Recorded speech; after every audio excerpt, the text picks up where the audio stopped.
বছরের পর বছর যে জমিতে ফসল ফলিয়েছেন আজ সেই জমিতেই যেতে ভয় পাচ্ছেন কৃষকরা। কারণ নদী ভাঙন নয়, খরাও নয়, দুই জেলার সীমানা বিরোধী কেড়ে নিচ্ছে তাদের জীবিকা।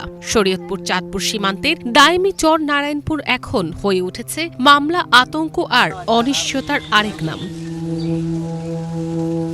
মেঘনার বুকে প্রায় 2 থেকে আড়াই দশক আগে জেগে ওঠা দাইমি চর নারায়ণপুরে নিজেদের শ্রম, অর্থ আর ঘাম ঝরিয়ে আবাদযোগ্য করে তুলেছিলেন শরীয়তপুরের কৃষকরা। বছরের পর বছর ধান, মরিচ, চীনাবাদান, তিলসহ বিভিন্ন ফসল আবাদ করে জীবিকা নির্বাহ করেছেন তারা। কিন্তু দীর্ঘদিন ধরে শরীয়তপুর ও চাঁদপুর জেলার সীমানা নিয়ে জটিলতার সুযোগে একের পর এক মামলার মুখে পড়েছেন কৃষকরা। গ্রেফতারের আশঙ্কা আর হয়রানির ভয়ে অনেকেই এখন নিয়মিত জমিতে যেতে পারছেন না, কেউ কেউ থাকছেন আত্মগোপনেও। আমার হাজবেন্ড মারা যাওয়ার পরে আমি এখানে থাকার পরিকল্পনা নিচ্ছি, আমি এখানে থাকবো।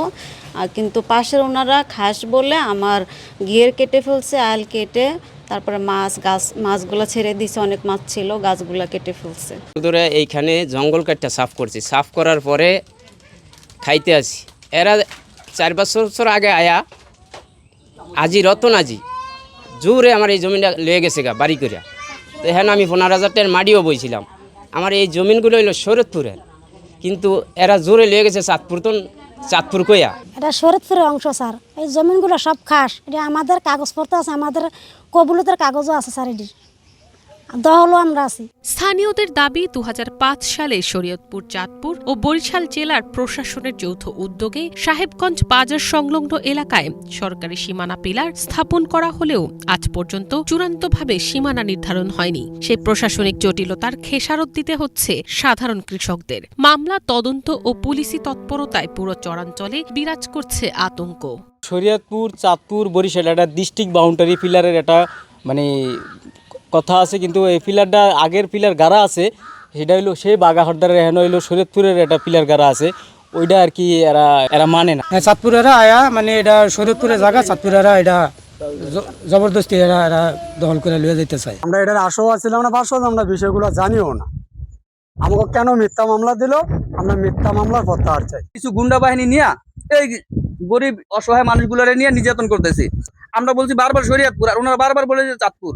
সচেতন মহল বলছে, আধুনিক ভূমি জরিপের মাধ্যমে দ্রুত জেলা দুটির সীমানা নির্ধারণ, সরকারি গ্যাজেট অনুযায়ী সীমারেখা নিশ্চিতকরণ এবং কৃষকদের নিরাপত্তা নিশ্চিত করা জরুরি। আমরা চাইতেছি 3 এমপি এবং আমাদের জেলা প্রশাসক, চাঁদপুর জেলা প্রশাসক, ওনাদের কাছে যাওয়ার চেষ্টা করব যাতে এটা সীমানা নির্ধারণ করার জন্য ওনারা সহযোগিতা করে। এদিকে শরীয়তপুর ও চাঁদপুর জেলার সীমানা জটিলতার বিষয়টি স্বীকার করে শরীয়তপুরের জেলা প্রশাসক জানিয়েছেন, 2 জেলা প্রশাসনের সমন্বয়ে দ্রুত সমস্যার সমাধানে প্রয়োজনীয় উদ্যোগ নেওয়া হবে। চাঁদপুরের সঙ্গে আমাদের একটা সীমানার একটা দ্বন্দ্ব রয়ে গিয়েছে এবং সেটা নিরসন করা দরকার।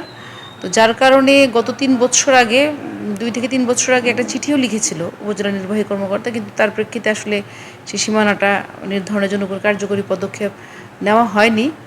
তো আমি যখন এখানে ভিজিট করে দেখেছি যে আসলে সমস্যাটা খুব ভালোই, কারণ তার প্রেক্ষিতে দেখা যায় বিভিন্ন রকম জটিলতা তৈরি হয়। অনেক সময় দেখা যায় যে বালি উত্তোলন অথবা যদি মাটি কাটা এরকম প্রবলেমও থাকে।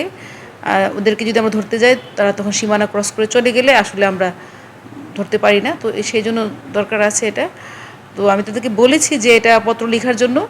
আমার বিশ্বাস খুব কিছুদিনের মধ্যেই আমাদের উপজেলা নির্বাহী কর্মকর্তা সে আমাদের কাছে যদি পত্র লিখে আমরা সেটাকে ফরওয়ার্ড করব। সীমানা নিয়ে দীর্ঘদিনের এই অনিশ্চয়তার সবচেয়ে বড় মূল্য দিচ্ছেন চরাঞ্চলের কৃষকরা। দ্রুত প্রশাসনিক সমাধান না হলে শুধু কৃষি উৎপাদনই নয়, নতুন করে সংঘাত ও আইন শৃঙ্খলা পরিস্থিতির অবনতির আশঙ্কাও বাড়বে। তাই মামলা নয়, স্থায়ী সমাধান চান দাইমি চর নারায়ণপুরের বাসিন্দারা। Bangla vision news desk.